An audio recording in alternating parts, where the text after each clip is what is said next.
In this tutorial, we'll show you 2 super easy methods to get you started. Let's dive in.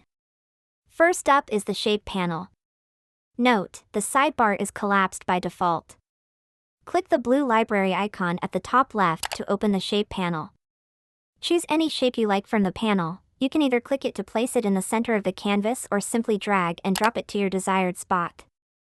Want to add a label? Just double-click the shape and type in your text. Once you're done, click the blue icon again to close the panel and free up more workspace. Now, let's talk about adding shapes from the toolbar. Click the plus icon to open the Insert Shape menu. Pick a shape and either click to place it in the center of the canvas or drag it to wherever you need it. Double-click the shape to enter a label name. And that's it! You're all set to start adding shapes to your Slickplan diagrams. For more information, please visit our support site. Thanks for watching.